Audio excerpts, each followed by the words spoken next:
Director of Aviation, Tony Gonzales, is here. Thank you, Tony, for being here. And of course, Congressman Tony Gonzales will be sharing a few remarks this morning. We're here to celebrate an exciting new development for the UTEP Aerospace Center. Thanks to the leadership of Congressman Gonzales, UTEP will receive a $2 million federal appropriation to expand drone testing and teaching infrastructure. UTEP operates drone facilities in Fabens and Tornillo in the Congressman's district. These funds will allow us to update radar and electrical connections, get new counter-drone equipment, and these updates will help UTEP stay at the forefront of aerospace innovation.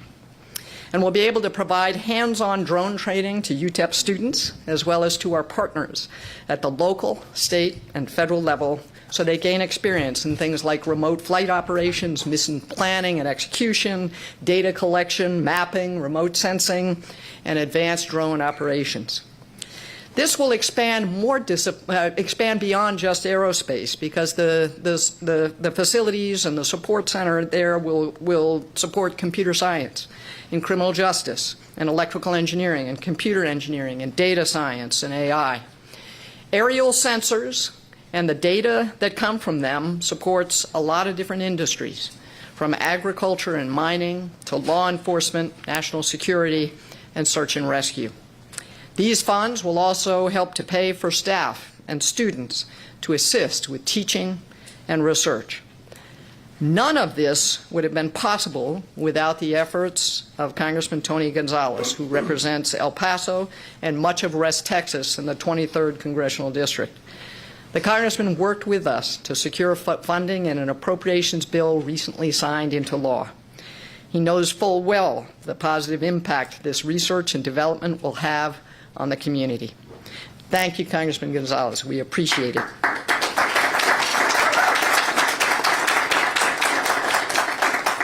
With your support, the university is better equipped to advance knowledge and prepare people for the jobs of the 21st century.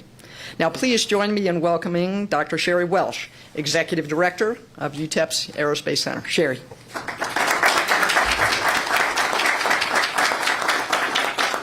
Good morning.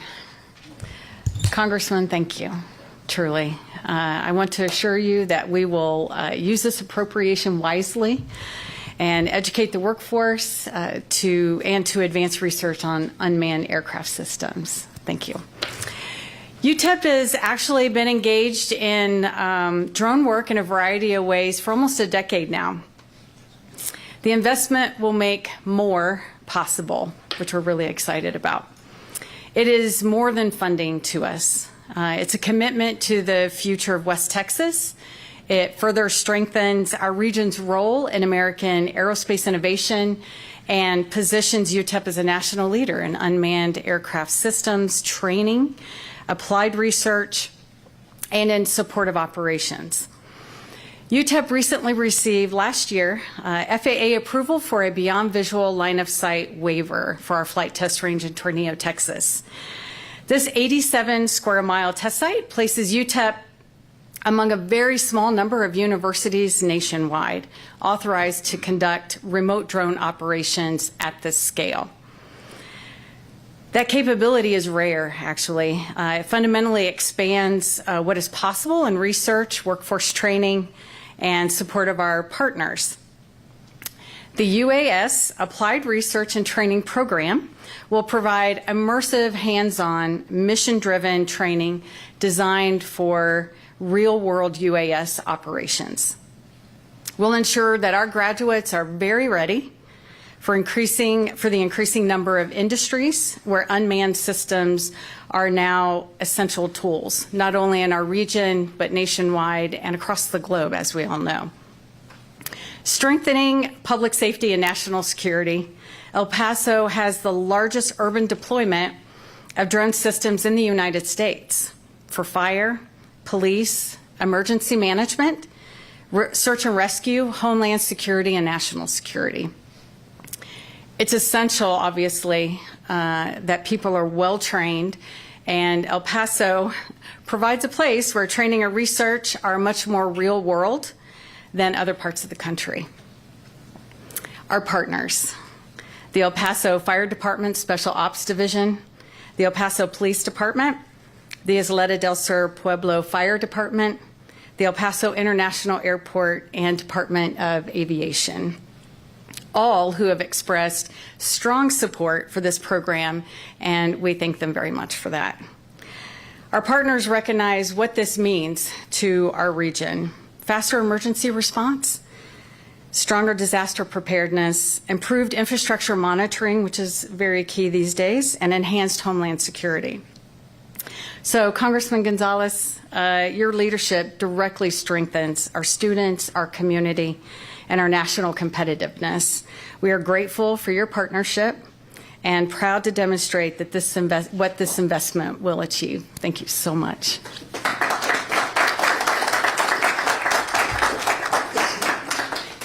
Thanks so much, Sherry, and we appreciate it and appreciate your leadership. I'd now like to welcome Congressman Tony Gonzales to the podium. The Congressman has served in the U.S. House for 3 terms now, where he represents the largest border district in the nation and sits on the Appropriations and Homeland Security Committees.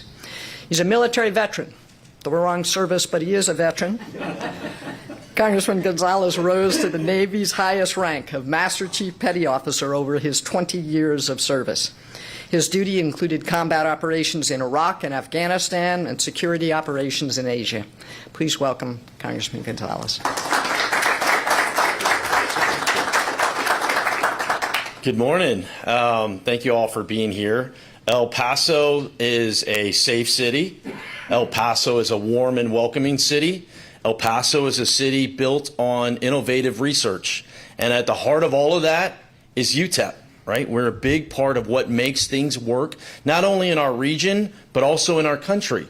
Now, I was very privileged to have the opportunity to partner up with Dr. Wilson and UTEP on this program, and I was excited to do my part in going to Congress and delivering some funds for this. Now, drones, UAS drones are not a new topic. They're not a new issue, but they're emerging. And I think it's very important that here in El Paso, in our region, we're at the forefront of that. We're not just waiting, we're not just seeing, we're not just talking about it. We're leading and we're changing the world. That's exactly what this place does. You walk through these doors, the building still smells brand new. You talk to some of the faculty and some of the students, you can feel their energy. They're going to go out there and they're going to change the world. And all that is happening right here in El Paso. We know that. Not everyone knows that. So excited about that. I'm really also very privileged to work with Dr. Wilson on the research part of it. At the beginning of this Congress, there was a lot of discussions on, where we were going to cut some funding or we were going to kind of do away with some things that were duplicative. I was excited to see where the National Science Foundation funding started. We were going to cut it down to $7 billion, but that's not where we ended up. We ended up at nearly $9 billion. And a large part of that was the leadership of Dr. Wilson, not only advocating that for UTEP, but advocating that for the entire ecosystem. We can't just talk about research. We have to fund it. As an appropriator, the line I like to say is, show me how much you love me by how big the check is, right? Because you cannot just talk about doing things. You need the resources to go out there and arm our students, arm our faculty to do that. It's not just about science, though. It's also about healthcare. NIH, National Institute of Health. We were talking about having a big cut to them early on in the process. And this is all part of our process, all part of our system. Is the Appropriations Committee should have these discussions. You should work through it all. But it's important for us to know where we ended up, where things finalized, where they got signed into law, and what is actually real. What's real is NIH ended out with over $400 million more than where we started. Their annual budget is over $48 billion. I mention that because in the coming weeks, I'll be hosting the director of NIH. And one of the things that we've been talking about is we've been talking about research for chronic illnesses like heart disease, which is prevalent in our community, like diabetes. A lot of us know folks or are dealing with folks in diabetes, like Alzheimer's. There are so many valuable things that are happening. So when I think of research, when I think of UTEP, sure, I think of us sending rockets to space with Blue Origin and others, and I think of our engineers all over the world but I think of all the other research as well. I'll close with this. It was easy for me to say yes to UTEP because my mother is a UTEP grad, right? So, and my mother lives with me, so I got to make sure she's happy. All right. Thank you, everybody, for having me.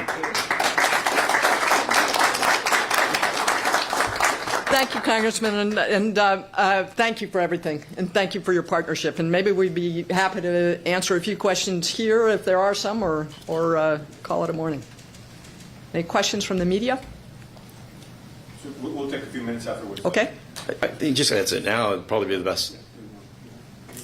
Any questions? What is it's like before you all have had your coffee too? Is that the deal? I guess, kind of, can you go a little bit more into what the teaching aspect of this may entail? Do you want to do that? I will. Yes. So the teaching portion of this could and can be anything from things that we already do to new things that we'll do, but it includes teaching soldiers and students and startup companies who have come to us, teaching them how to build drones in the classroom, actually teaching them how to fly their drones and get their Part 107 certification. So there are a lot of teaching aspects related to this, as well as the research, design, and then also performance. It's easy enough to learn how to fly a drone, but then you also need to be able to understand how to analyze its performance. And it's a lot more involved than you think. So hopefully that answers your question. Great. A follow-up to that is just, there was a mention of how this could impact other areas, not just drone research specifically. Can you kind of maybe talk a little bit more about that? How it can impact other areas? So I can do that one. Sure. So there's a couple of different ways. One of the things that drones do. I mean, for law enforcement, they may be out responding very quickly for an emergency operation or something. But the real advantage of drones is the data that can come from them, and connecting that data to things that are needed in the real world. Take agriculture for an example. If you can use the sensors off of a drone to tell how moist the soil is, you can then decide how much water you need to use meter by meter. And the same with pesticides or other things. So there are ways to use those drones and the data that come off them in all kinds of industries. And then you apply to that data, and we have an AI institute here. So you apply to that data new tools to be able to very quickly improve what all kinds of industries are able to do. So I think this is exciting not only for what we're doing with the drones, but what we're going to do with all kinds of other areas in data science, electrical engineering, AI, and so forth. Sir. One of the areas you discussed just now was national security. How will this program work with the Department of Homeland Security and the Department of Defense? Do you want to say anything about it? Yeah, I sit on the Homeland Security Committee on the authorization side and the appropriation side. This program is very vital to lots of different areas. It interweaves in both Department of War and Department of Homeland Security, and UTEP is at the center of this. So as things evolve, as things change, UTEP is going to be a big part of it.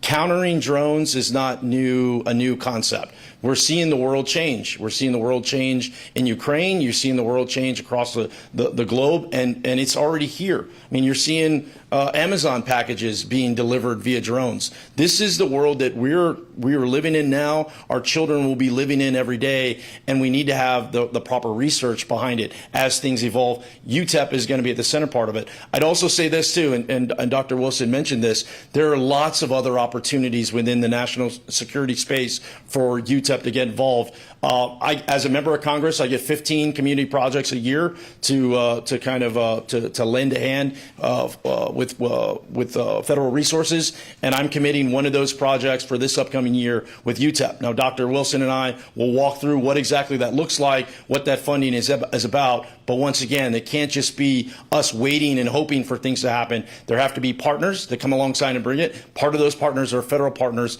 that bring real dollars, and it's easy to invest in an institution like UTEP that is delivering over and over again. Let me also just, you can't can't live in El Paso this week and not maybe make a comment on this, and I'll say something both as the president here, but UTEP has been involved with drone detection and counter-drone technology for some time, as Dr. Welsh mentioned, and I just wanted to thank the local leaders and law enforcement who were communicating with UTEP very early Wednesday morning with emergency management and with our local law enforcement partners this week. The problem earlier this week was not a teaching problem or a technical problem, which is where UTEP does things and where we'll continue to do things in research and teaching. The problem was a communication and coordination problem between 3 federal agencies and between the federal government and the local government. That needs to change and get fixed, and it certainly affected all of us here in El Paso, and I wanted to thank not only our congressional delegation for getting involved, and also our local leadership for their working with our law enforcement and emergency management in the wee hours of the morning to try to get information for all of us to figure out what was going on and then to deal with it. So I really appreciate the local leadership of the community.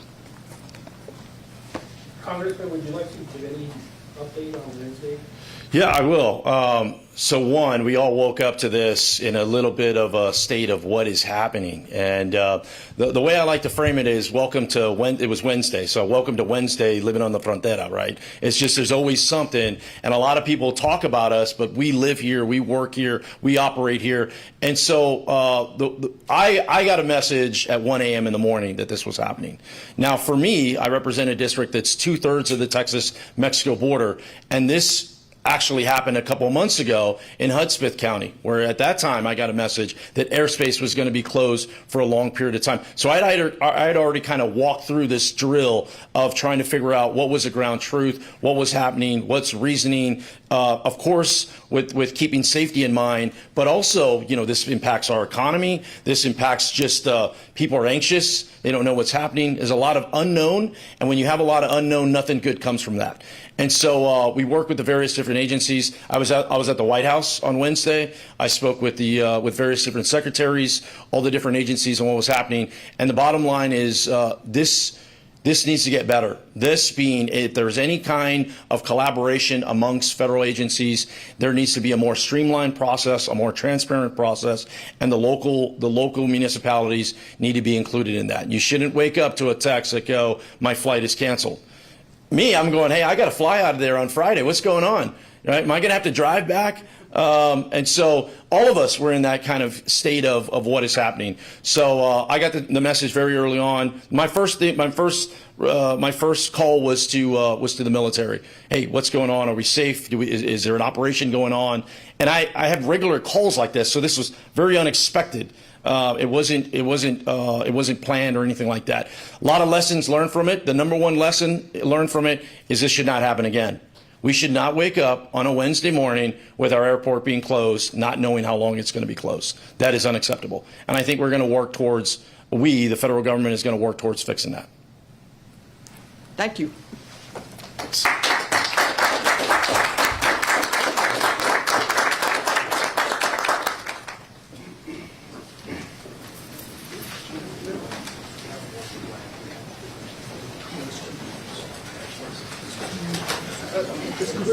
Yeah, you too. How's everything going? Yeah. No, it is not.